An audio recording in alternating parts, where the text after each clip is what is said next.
काठमाडौँ क्षेत्र नम्बर 6 मा पर्ने तारकेश्वर वडा नम्बर 9 को लोकतान्त्रिक चोकमा रहेको मचागा नेपाल सरकारको नाममा रहेको जग्गा किता नम्बर 62 र 63 नेपाल कांग्रेसका नेताले कब्जामा लिई भोगचलन गर्दै आइरहेको र स्थानीय बासिन्दाहरूको गुनासो र उजुरीका बावजुद स्थानीय सरकारले उक्त जग्गा संरक्षणमा कुनै पहल नगरेको आम गुनासो छ। यसमा पनि ध्यान आकर्षण गराए। धन्यवाद।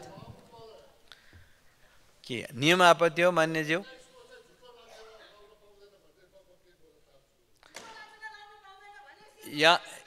मान्य सदस्यहरू आसन ग्रहण गरौँ।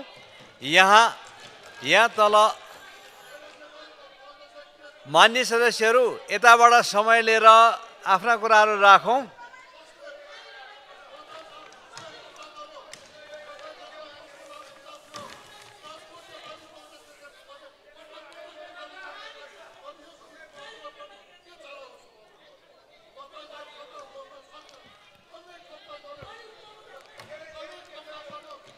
मान्य सदस्यहरू आसन ग्रहण गरौँ।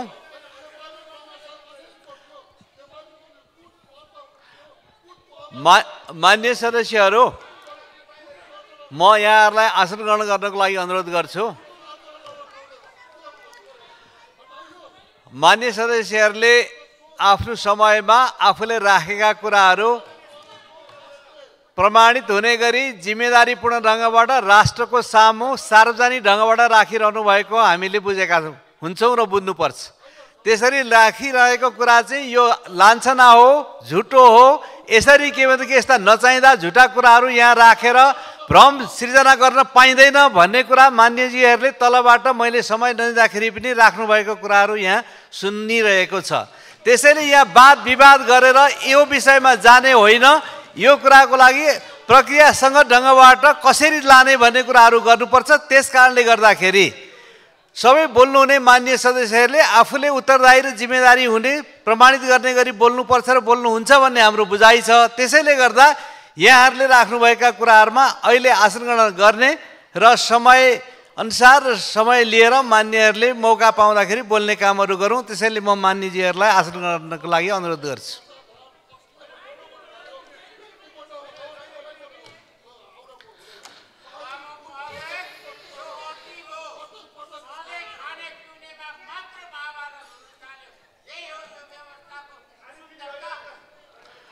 मैले मान्यजीहरूलाई बस्नको लागि अनुरोध गरेको छु।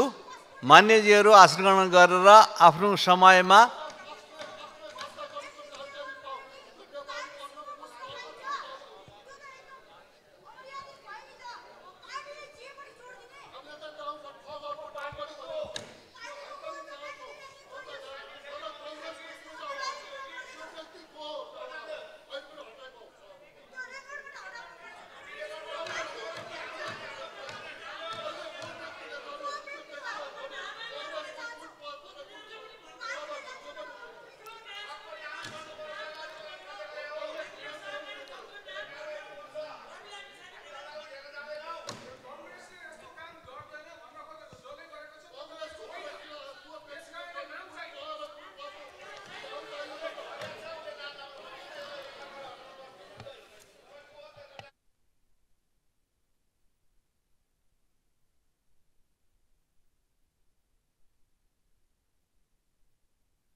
मान्य सदस्यहरू मैले अघि नै कुराहरू गरिसकेँ।